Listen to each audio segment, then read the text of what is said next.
Shalom teman-teman yang diberkati oleh Tuhan kita Yesus Kristus.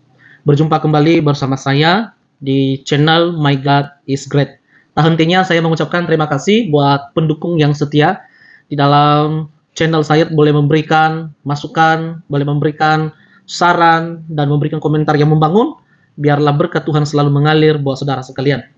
Teman-teman yang diberkati oleh Tuhan, perdebatan yang tidak akan pernah selesai sehubungan dengan Nabi. Ada apa sih sebetulnya dengan Nabi terakhir yang dipercayai oleh saudara kita umat Islam? Nabi yang mereka percayai adalah kita sebagai orang Kristen sangat-sangat menghormati, sangat-sangat menghargai. Lalu kenapa selalu ada perdebatan teologi? Dan kapan ini akan berakhir? Teman-teman yang diberkati oleh Tuhan, di dalam video yang saya tayangkan ini perlu bagi kita untuk belajar bersama-sama mana yang benar dan mana yang salah. Allah ikut dalam konspirasi keluarga Muhammad, dalam arti suka gosip. Apakah benar demikian? Bahkan dia mengatakan Allah itu hanya akal-akalan Nabi Muhammad untuk membela kepentingan sendiri. Mau nginap di rumah janda, makanya dia membuat suatu Isra dan Mi'raj. Lalu seorang Nabi Muhammad itu suka menggauli pembantunya sehingga membuat surat At-Tarib. Jangan kemana-mana, saksikan video ini supaya Anda jangan gagal paham. Tuhan memberkati saudara sekalian. Amin. Kita fokus dulu yang tadi Maria Alkiptia. Anda akui dulu bahwa Nabi Anda berzina. Baru kita ganti topik ke Isra Miraj. Karena yang kita bahas tadi At-Tahrim. Setujukah Anda bahwa Nabi Anda berzina? Ini kan topik ini kan baru Abang ceritakan kan ketika saya bertanya terkait dengan mimpi dengan itu tadi. Tadi Anda nanya di mana ceritanya Nabi Abang zina. kan buka ayat baru lagi kan gitu. Yang di Isra Mi'raj tadi loh Bang. Tadi kan saya mendengarkan ini kan saya mendengarkan forum ini kan pada saat Abang itu kan mengatakan bahwasanya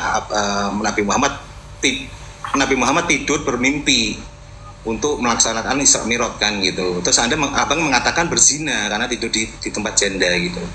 Iya, tapi tadi sama Maria Alkiptia berzina nggak? Kalau terkait dengan kalau ceritanya dengan itu kan saya tidak bisa membenarkan karena saya memang belum pernah dengar. Kan saya juga nggak bisa memberikan keputusan Bang. Tapi kalau dengan Isra Mi'raj tadi kan saya bisa membantah itu gitu loh. Kenapa kok Abang mengatakan itu berzina? Dia nggak mau jujur ya, tapi gini, itu kesimpulannya itu terserah buat kalian ya. Saya juga nggak maksain, tapi buat orang yang punya akal itu akan dapat mengetahui bahwa Nabi Muhammad berzina dengan Maria Alkiptia. Ya, yang punya akal ya. Saya bilang yang punya akal. Kalau Abang bilang nggak tahu, nggak ini, wah itu aneh tuh. Masa Islam tapi nggak tahu apa-apa. Nah pertanyaannya yang kedua, Anda kan mau nanya nih, dia mau lari ke Isra dan Miraj, ya. Iya, Isra dan Miraj itu terjadi tahun berapa menurut Bapak? Jangan nanya saya orang Kristen Pak. Ya. Isra dan Miraj itu terjadi tahun berapa? Halo, mendadak sinyalnya tauhid lagi. Halo, iya. Saya dengar Bang. Ya, Isra dan Miraj itu terjadi tahun berapa?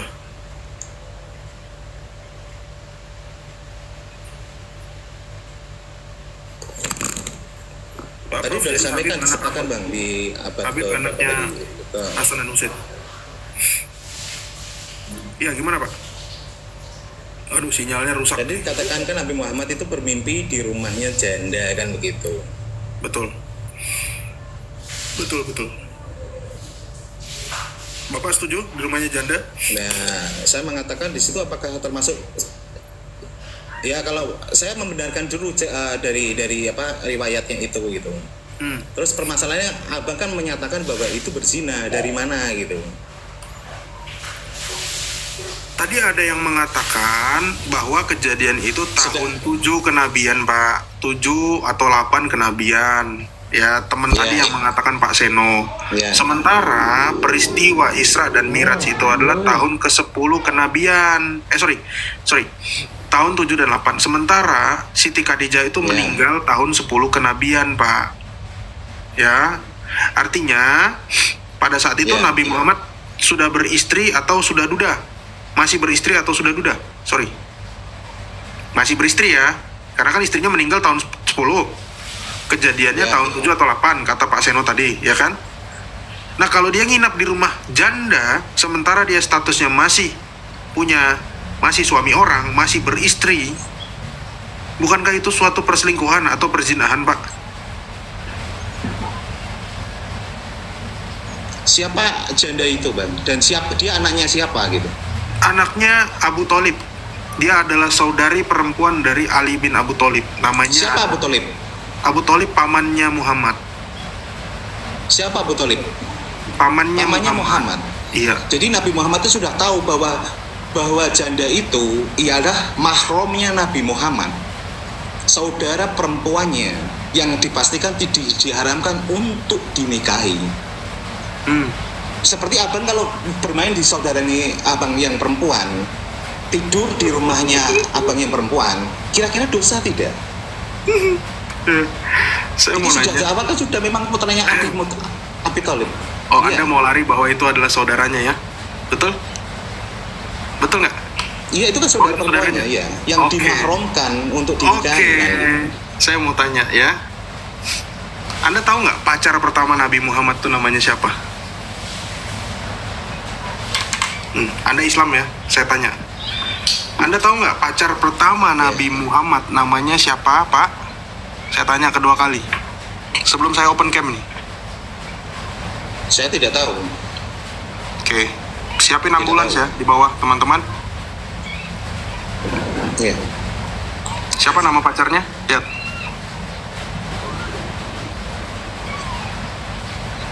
Siapa? Baca. Fakitah binti Abu Tholib. Fakitah cinta kandas pertama Nabi Muhammad. Anaknya siapa? Fakitah ini? Abu Tholib, ya. Siapa nama lain Fakitah binti Abu Tholib? Iya.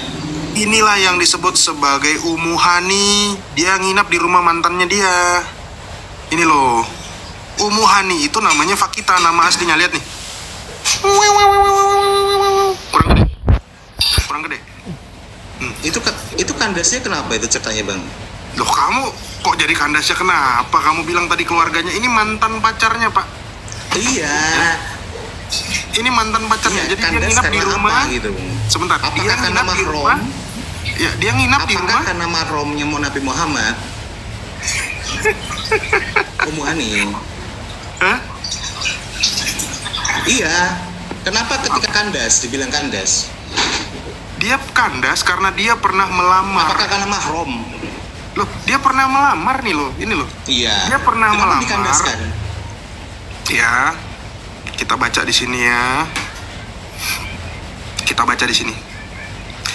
Sebelum menikah dengan Sayyidah Khadijah, istri pertama Muhammad, Muhammad jatuh hati kepada Fakitah. Ya, dia belum nikah tuh dengan suaminya. Ummu Hani itu anak pertamanya dia. Dia dipanggil ibunya si Hani. Ya. Sayang, cinta ini kandas di tengah jalan. Lamaran Muhammad ditolak dengan halus oleh Abu Tholib. Ini kenapa Abu Tholib dilaknat masuk neraka? Bapaknya Ali bin Abu Tholib itu masuk neraka. Karena apa? Menolak. Kenapa ditolak? Karena Muhammad waktu itu adalah orang miskin. Cinta pertama memang selalu berkesan. Sayang pula ketika ada kesempatan kedua, lamaran Rasulullah kembali ditolak 2 kali. Wahai Rasulullah, saya mencintaimu sendiri melebihi mata dan telingaku. Akan tetapi bukankah hak seorang suami itu besar?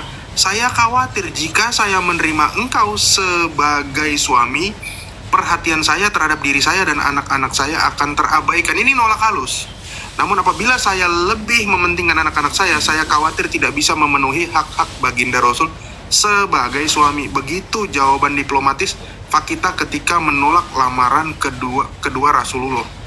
Yang pertama ditolak bapaknya, yang kedua ditolak sama si Fakitah. Karena apa?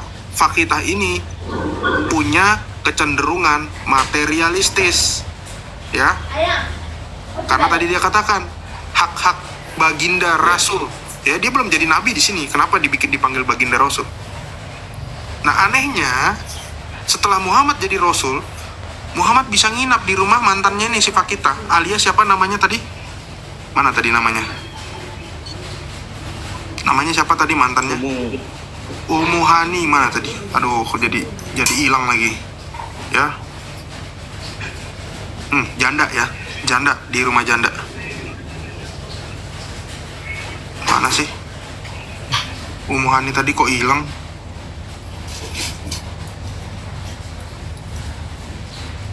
Umu. Nah, ini loh. Ya, Hani. Dia dipanggil demikian karena anak pertamanya bernama Hani. Bukan gara-gara Muhammad manggil dia Hani, bukan. Anak pertamanya namanya Hani. Jangan dipelintir. Jadi si janda ini ditinggal sama suaminya. Ini bapak ini menginap di rumah si janda. Dan saat terjadi penggerebekan, dia mengaku bahwa dia tadi malam itu diisrakan ke Yerusalem atau Al-Aqsa. Ceritanya begitu. Jadi kalau Anda bilang ini, oh ini adalah mahromnya, saudari perempuannya. Oh ini mantannya kok, jelas-jelas. Mantan nih coy. Ini, bukunya ini, buku ini. Ini, buku ini, saya juga punya. Ali bin Abu Thalib. Coba kita pakai buku yang simpel-simpel dulu aja. Apa, sumber yang simpel-simpel dulu. Gitu Pak. Ya. Iya. Ya Bang, Sian. terima kasih Bang. Tetap saya berkeyakinan begini. Ketika memang terjadi kejadiannya seperti itu, saya yakin pun juga dari Allah juga sudah mengatur untuk itu gitu. Bahwasanya memang ini memang tidak boleh untuk dinikahi oleh Nabi Muhammad karena memang bagian dari mahramnya gitu. Jadi apapun bentuknya, mungkin penolakan karena mungkin Nabi Muhammad miskin dan sebagainya, itu memang saya yakin memang Allah sudah mengatur untuk itu, bahwa dia memang tidak boleh untuk dinikahi karena dia mahromnya dari Nabi Muhammad. Kalau saya malah berpikir lain, saya berpikiran bahwa Allah itu sebetulnya nggak ada Pak. Allah itu hanya akal-akalan Muhammad untuk membela kepentingannya sendiri, mau nginap di rumah janda, makanya dia bikin cerita Isra dan Mi'raj. Yang kedua, dia ketangkep sama istrinya sedang menggauli pembantu, makanya dia bikin surat At-Tahrim. Saya sih berpikir gitu, simpel aja sih. Anda mau bilang itu Allah, itu apa, silakan orang yang menilai. Cukup membaca ayat itu sendiri dan asbabun nuzulnya, itu akan merasa jijai, pasti. Jujur, saya sebagai manusia, ya, karena ajaran Kristus itu nggak seperti itu. Tapi anehnya di Al-Qur'anmu, cerita-cerita ini seolah-olah itu membela suatu membela suatu kepentingan Muhammad yang itu adalah nafsunya. Pertama, nafsu yang tadi di Isra dan Miraj, rumahnya janda, entah dia ngapain ya, saya nggak bilang dia sedang bergulat dengan si Ummu Hani, tapi di situ dikatakan dia nginap. Ya, kalau nginap di rumah janda, ngapain coba fokusnya? Orang dia punya rumah kok. Emangnya Nabi Muhammad tunawisma? Oke, yang kedua, kalau dia tidak menggauli si siapa tadi namanya Maria Al-Qibtiyah, bagaimana mungkin dia punya anak dari Maria Al-Qibtiyah? Korek kuping di situ. Lagi ketangkep korek kuping. Nggak mungkin. Silakan Mamat. Terkait dengan Maria Al-Qibtiyah, nanti saya perlu belajar lagi Bang, karena memang saya belum sampai mempelajari kisahnya Maria Al-Qibtiyah gitu.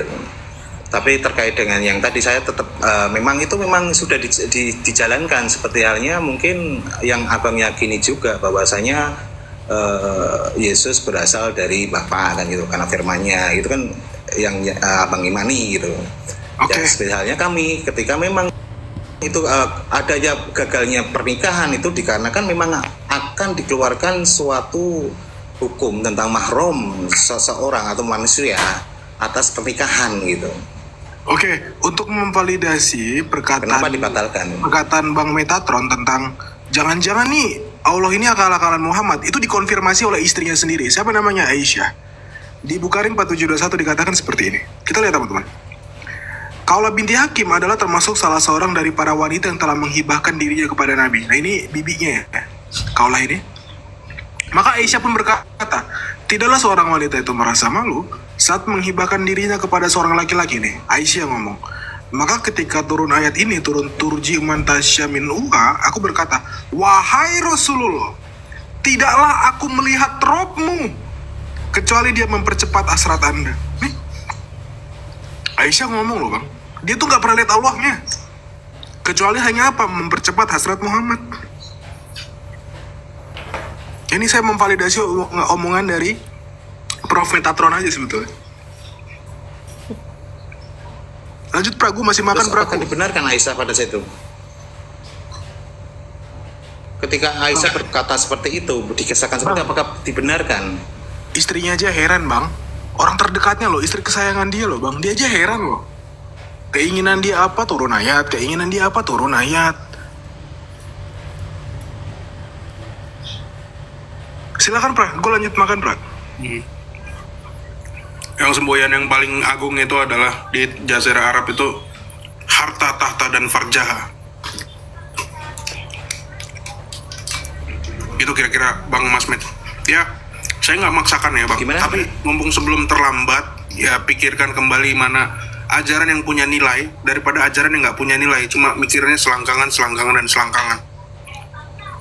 Itu sih. Gitu sih Bang. Begini Bang, Ya. kalau memang itu kan semuanya kan memang Quran bagi kami itu kan semua firman Allah gitu. Dari sejak diturunkan oleh Nabi Muhammad sampai yang kami baca sampai saat ini pun itu pun juga masih sama isinya, tidak pernah ada perubahan, tidak ada penambahan. Jadi itu yang kami yakini bahwasanya memang betul-betul itu firman Allah. Saya juga nggak tahu kalau memang bagi abang mungkin Injil adalah firman Allah, tapi kenapa ada pembatalan gitu? Itu yang jadi pembedaan, yang jadi bikin sanksi, kok bisa ada dibatalkan sedangkan Yesus pada saat itu juga Di Islam sudah aja tidak Pak. ada gitu. Di Islam aja ada nasik wal mansuk Pak. Nggak usah kayak gitu Pak. Saya pun tahu tentang Islam. Apa itu? Pembatalan yang digantikan dengan ayat yang lebih baik kan? Betul? Betul. Nasik wal mansuk pernah dengar kan? Ini kita Iya. Gak apa-apa Slok. Bapak ini kan juga dia belum tahu kan. Kita jelasin aja. Di dalam Al-Qur'annya Bapak tadi ya, yang pertama tadi saya buka itu surat At-Tahrim, ingat ya Pak? Surat 66 ayat 1. Bapak juga baru tahu ceritanya. Bapak tahu nggak? Tadi tuh kan baru ayat 1. Bapak tahu nggak kalau di ayat ketiga, ayat kedua dan ketiga, Allah itu jadi pembelanya Muhammad saat istrinya sedang bergosip. Boleh nggak kita baca Pak? Ya, Anda kan meyakini ini firman Allah ya. Silakan. Saya menghargai keimanan Anda. Tapi kita buka nih. Ini At-Tahrim ayat 1 tadi yang saya bacakan ya. Wahai Nabi, mengapa engkau mengharamkan apa yang dihalalkan bagimu? Engkau ingin menyenangkan hati istri-istrimu dan Allah Maha Pengampun, Maha Penyayang. Sungguh Allah telah mewajibkan kepadamu membebaskan diri dari sumpahmu dan Allah adalah pelindungmu dan Dia Maha mengetahui dan bijaksana. Yang membagongkan itu di ayat 3 Pak. Ya, ingat ya.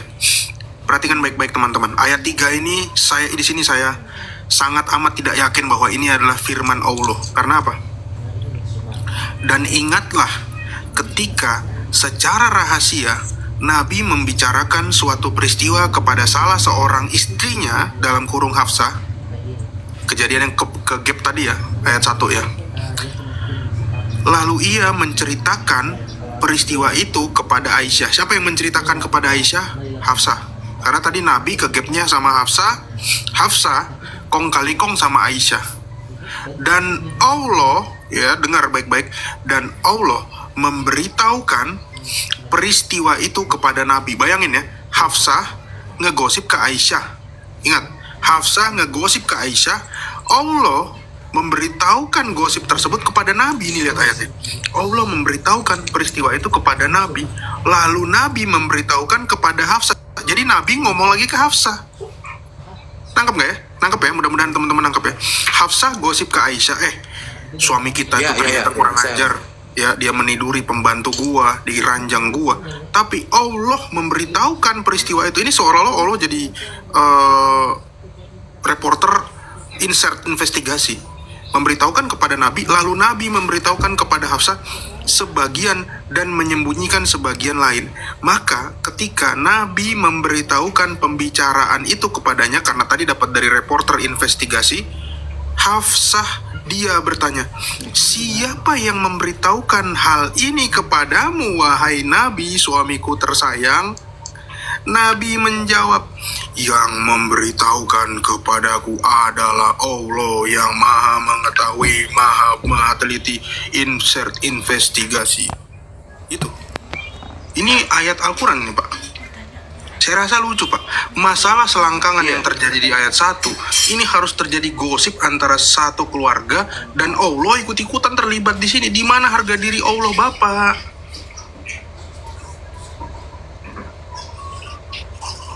Coba Oke, Bapak. saya jawab Bang. Silakan.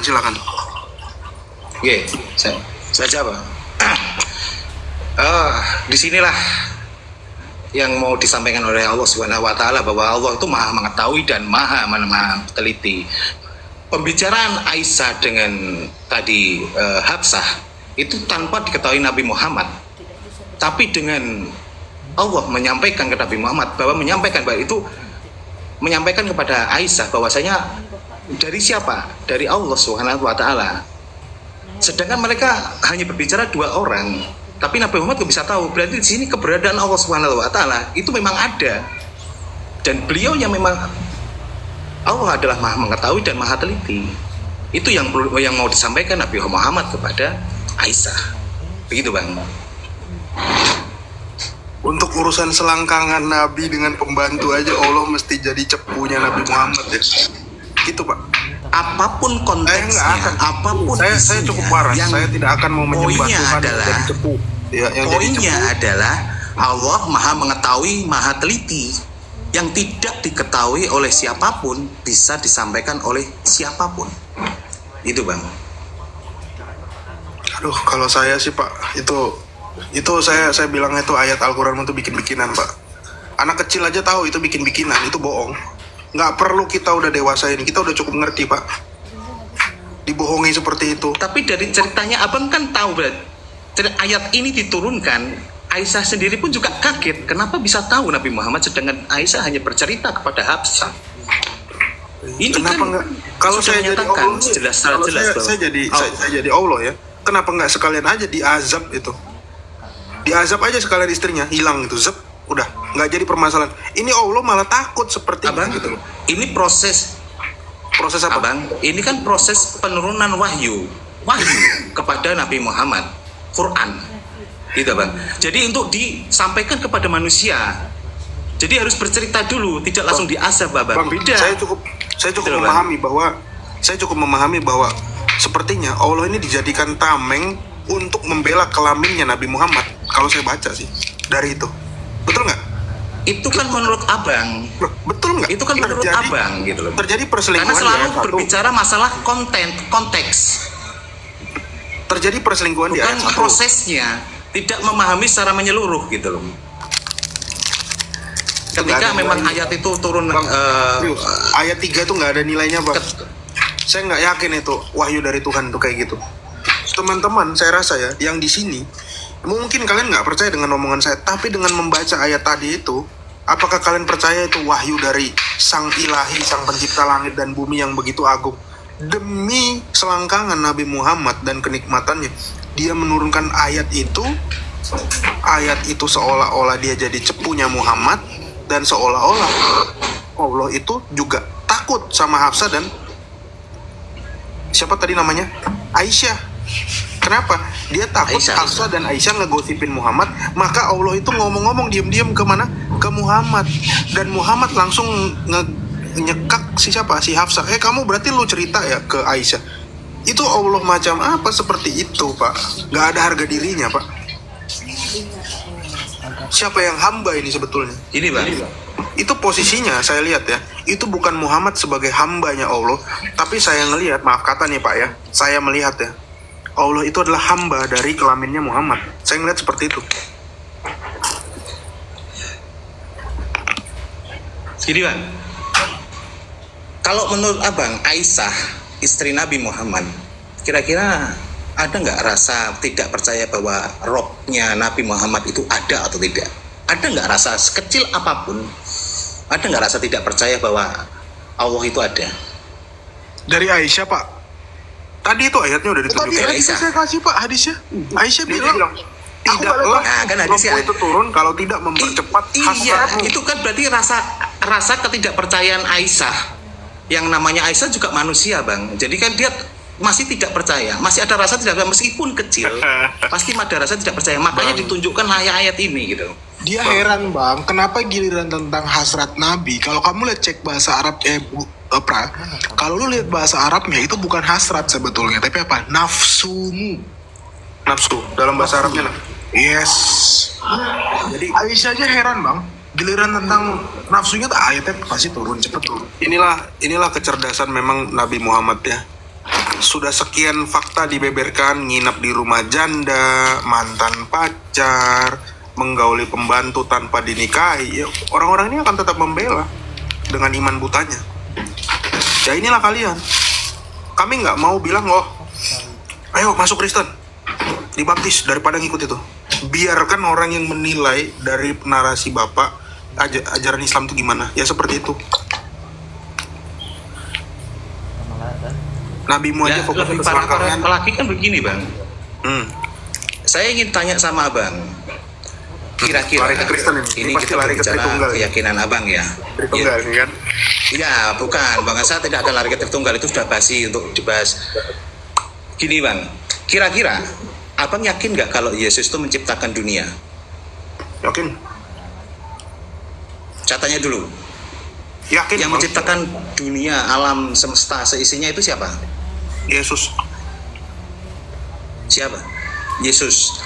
Yang menciptakan malaikat siapa bang? Yesus. Yang menciptakan iblis siapa bang? Yesus. Kenapa di Matius diceritakan bahwasanya iblis mencobai Yesus, sedangkan tahu bahwa dia menciptakan Yesus gitu loh. Kenapa harus dicobai? Iblis dia mencobai kan Yesus. kayak tolol gitu loh. Iblis tuh iya, sedangkan dia kan diciptakan oleh Yesus. Itu kan kayak abang, kenapa harus dicobai? Berarti kan ini iblis, ya iblis saja yakin bahwa Yesus itu bukan Tuhan. Dia manusia, karena tugasnya iblis adalah mencobai manusia, bukan mencobai Tuhan, bukan mencobai malaikat. Oke. Coba abang pahami seperti itu. Oke, lihat ya. Matius 4 ayat 7 ya. Ingat ya. Ini ayat Alkitabnya.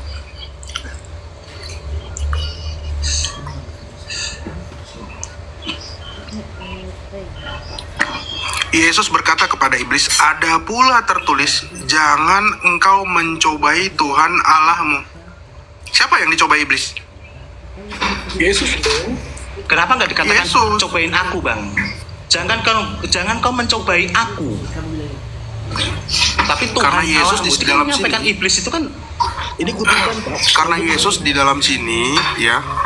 Karena Yesus di dalam sini dia punya kodrat kemanusiaan. Bahkan kisah ini juga dikonfirmasi oleh buku kuning ini. Lihat ini, buku kuning ini. Tahu tulisan siapa ini? Tulisan siapa? Nih, Siapa tuh ini? ada namanya. Oke. Ibnu Katsir. Pernah tahu di Islam juga ada cerita itu? Nih, Ibnu Katsir menceritakan. Ibnu Katsir nggak pernah pakai hadis doif ya. Dia nggak pernah juga pakai kisah Israeliat karena ini orang-orang Kristen. Kita buka ya. Ternyata diambil sama Ibnu Katsir. Oke? Baca. Perbincangan antara Nabi Isa dengan iblis. Ya. Iya. Perbincangan tentang Nabi Isa dan iblis halaman 909 bukunya Ibnu Katsir. Ya. Kita baca di sini. Ya. Dikatakan iblis menyaut, kalau begitu naiklah ke puncak gunung ini, lemparkanlah dirimu dari atas sana, lalu kita lihatlah apakah kau masih hidup atau tidak. Ini mirip sekali dengan tulisan Rasul kami ya, Matius alaihissalam ya. Ibnu Taus menuturkan, Sama ya. diriwayatkan dari ayahnya, Isa kemudian berkata, apa kau tidak tahu bahwa Allah berfirman, hambaku tidak bisa memaksaku, karena aku melakukan apa yang ku kehendaki. Yang maksa di sini siapa? Faslav. Yang maksa iblis dong. Berarti iblis hambanya? Hambanya Iblis. Isa. Hambanya Allah itu kan Allah berfirman. Allah berfirman. Ini yang dipaksa Abang, siapa tadi? itu dibaca dulu. Allah Apa? berfirman. Aku Bukan tidak bisa Yesus memaksamu berfirman. karena Bukan aku berfirman. melakukan apa yang kukehendaki. Ini datanya nih. Perbincangan Itu kan antara Allah Nabi. Alah. itu kan Allah berfirman, Abang. Bukan Sama, Pak. Yang itu diuji kan siapa, Allah Pak? Di situ, berfirman, Pak. bukan Isa yang berfirman. Lah yang diuji siapa, Pak? Bukan Yang diuji Isa, siapa? kan mengatakan kan dia memerintahkan untuk menjatuhkan, apakah dia mati atau tidak. Yang mau diuji Aduh. adalah Allah. Apakah akan menolong Nabi Isa pada saat itu? Yang diuji siapa? Itu yang mau disampaikan, Bang. Yang diuji siapa? Yang diuji siapa? Ya, Yang diuji siapa? Yesus mengatakan Oke, bahwasanya dia mengatakan kalau kamu Yesus tadi kan ingin dicoba. Kalau kamu pun jatuh di kamu tidak akan apa-apa karena kamu memang makhluk isanya memang Yang diuji siapa? kalau Tadi kan di Alkitab dari dikatakan, Allah gitu loh. ya, jangan engkau mencobai Tuhan Yesus. Allahmu. Lo yang diuji siapa tadi di Alkitab kami? Iblis nguji siapa? Sampai muntah darah itu. Siapa batuk itu tadi? Jadi itu sama halnya dengan gini Pak, kayak ibaratnya saya seorang ayah, anak saya kurang ajar kepada saya mengatakan seperti ini, ada tertulis bahwa hormatilah orang tuamu. Saya mengutip Pak, tapi yang dimaksudkan itu siapa? Ya itu saya. Ngerti gak sih Pak? Itu kalimat kutipan loh. Masa nggak ngerti analogi Pak? Kalau nggak nyampe Ya ambulan siap-siap ya. Siap-siap ambulan. Saya bilang nggak usah pakai tandu lagi, karung. Jangan cobai Tuhan. Tuhan Allahmu. Nah, yang dicobain? Iya, ini yang mau disampaikan. Percuma gitu loh. Maksudnya kan kalau dia Yang dicobai menguji siapa? Allah kan percuma. Yang dicobai siapa, Pak? Ya, Yang dicobai siapa? Yesus, haleluya.